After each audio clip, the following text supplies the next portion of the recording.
ኖኅ እና የኖኅ መርከብ። ኖኅ ግን በእግዚአብሔር ፊት ሞገስን አገኘ። የኖኅ ትውልድ እንዲህ ነው። ኖኅም በትውልዱ ጻድቅ ፍጹምም ሰው ነበረ።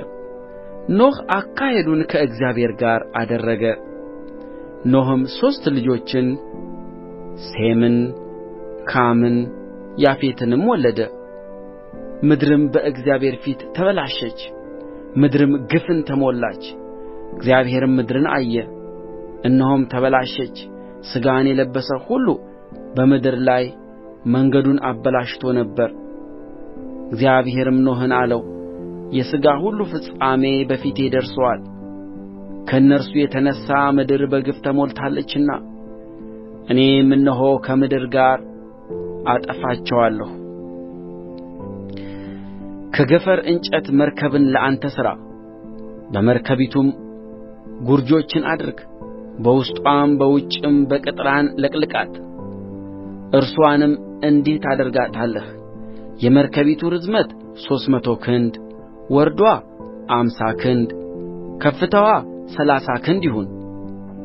ለመርከቢቱም መስኮትን ታደርጋለህ፣ ከቁመትዋም ክንድ ሙሉ ትተህ ጨርሳት። የመርከቢቱንም በር በጎንዋ አድርግ። ታችኛውንም ሁለተኛውንም ሦስተኛውንም ደርብ ታደርግላታለህ። እኔም እነሆ ከሰማይ በታች የሕይወት ነፍስ ያለውን ሥጋ ሁሉ ለማጥፋት በምድር ላይ የጥፋት ውኃን አመጣለሁ።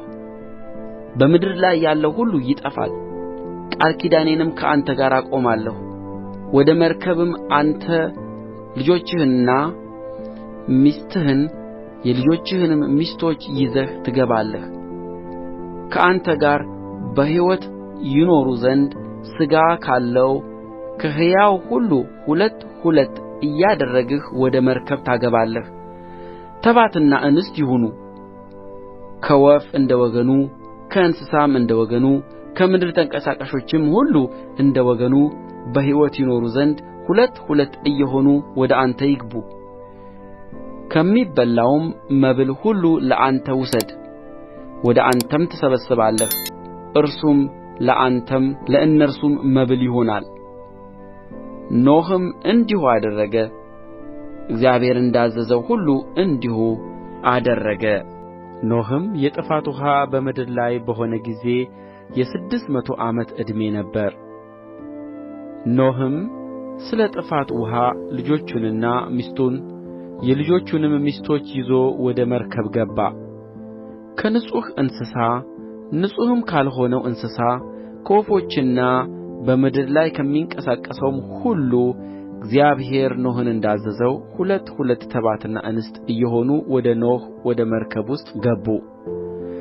ከ7 ቀንም በኋላ የጥፋት ውኃ በምድር ላይ ሆነ። በኖኅ ዕድሜ በ6ኛው መቶ ዓመት በሁለተኛው ወር ከወሩም በ17ኛው ዕለት በዚያው ቀን የታላቁ ቀላይ ምንጮች ሁሉ ተነደሉ፣ የሰማይም መስኮቶች ተከፈቱ። ዝናቡም 40 ቀንና 40 ሌሊት በምድር ላይ ሆነ። የጥፋትም ውኃ በምድር ላይ 40 ቀን ነበረ። ውኃውም በዛ፣ መርከቢቱንም አነሣ፣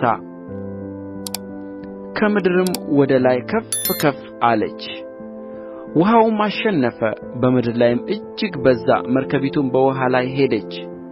ውኃውም በምድር ላይ እጅግ በጣም አሸነፈ። ከሰማይም በታች ያሉ ታላላቆች ተራሮች ሁሉ ተሸፈኑ። ውኃውም ወደ ላይ 15 ክንድ ከፍ ከፍ አለ፣ ተራሮችም ተሸፈኑ። በምድር ላይ ሥጋ ያለው የሚንቀሳቀሰው ሁሉ ወፍም፣ እንስሳውም፣ አራዊቱም፣ በምድር ላይ የሚርመሰመሰው ተንቀሳቃሹም ሁሉ ሰውም ሁሉ ጠፋ። እግዚአብሔርም በምድር ላይ ነፋስን አሳለፈ፣ ውኃውም ጎደለ፣ የቀላዩም ምንጮች የሰማይም መስኮቶች ተደፈኑ። ዝናብም ከሰማይ ተከለከለ፣ ውኃውም ከምድር ላይ እያደር ቀለለ። ከ150 ቀንም በኋላ ውኃው ጎደለ።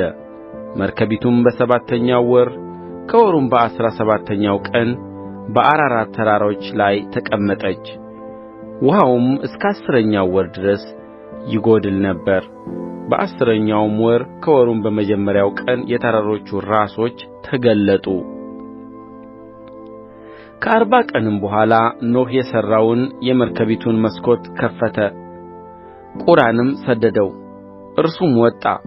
ውኃውም ከምድር ላይ እስኪደርቅ ድረስ ወዲያና ወዲህ ይበር ነበር። ርግብንም ውኃው ከምድር ፊት ቀልሎ እንደሆነ እንድታይ ከእርሱ ዘንድ ሰደዳት። ነገር ግን ርግብ እግርዋን የምታሳርፍበት ስፍራ አላገኘችም። ወደ እርሱም ወደ መርከብ ተመለሰች። ውኃ በምድር ላይ ሁሉ ስለ ነበረ እጁን ዘረጋና ተቀበላት፣ ወደ እርሱም ወደ መርከብ ውስጥ አገባት። ከዚያም በኋላ ደግሞ እስከ 7 ቀን ቆየ። ርግብንም እንደ ገና ከመርከብ ሰደደ። ርግብም በማታ ጊዜ ወደ እርሱ ተመለሰች፣ በአፍዋም እነሆ የለመለመ የወይራ ቅጠል ይዛ ነበር። ኖኅም ከምድር ላይ ውኃ እንደ ቀለለ አወቀ። ደግሞ እስከ 7 ቀን ቆየ፣ ርግብንም ሰደዳት፣ ዳግመኛም ወደ እርሱ አልተመለሰችም። በኖኅ ዕድሜ በ601 ዓመት በመጀመሪያው ወር ከወሩም በመጀመሪያው ቀን ውኃው ከምድር ላይ ደረቀ። ኖኅም የመርከቢቱን ክዳን አነሣ፣ እነሆም ውኃው ከምድር ፊት እንደ ደረቀ አየ። በሁለተኛውም ወር ከወሩም በ27ኛው ቀን ምድር ደረቀች። እግዚአብሔርም ለኖኅ እንዲህ ብሎ ነገረው፣ አንተ ሚስትህንና ልጆችህን የልጆችህንም ሚስቶች ይዘህ ከመርከብ ውጣ። ከአንተ ጋር ያሉትን አራዊት ሁሉ፣ ሥጋ ያላቸውንም ሁሉ፣ ወፎችንና እንስሶችን ሁሉ፣ በምድር ላይ የሚንቀሳቀሱትንም ሁሉ ከአንተ ጋር አውጣቸው። በምድር ላይ ይርመስመሱ ይዋሉም፣ በምድርም ላይ ይብዙ። ኖኅም ልጆቹንና ሚስቱን የልጆቹንም ሚስቶች ይዞ ወጣ። አራዊት ሁሉ፣ ተንቀሳቃሾች ሁሉ፣ ወፎችም ሁሉ፣ በምድር ላይ የሚርመሰመሰው ሁሉ በየዘመዳቸው ከመርከብ ወጡ። ኖኅም ለእግዚአብሔር መሠዊያን ሠራ፣ ከንጹሕ እንስሳ ሁሉ ከንጹሐን ወፎችም ሁሉ ወሰደ። በመሠዊያውም ላይ መሥዋዕትን አቀረበ። እግዚአብሔርም መልካሙን መዓዛ አሸተተ። እግዚአብሔርም በልቡ አለ፣ ምድርን ዳግመኛ ስለ ሰው አልረግምም፣ የሰው ልብ አሳብ ከታናሽነቱ ጀምሮ ክፉ ነውና፣ ደግሞም ከዚህ ቀድሞ እንዳደረግሁት ሕያዋንን ሁሉ እንደ ገና አልመታም።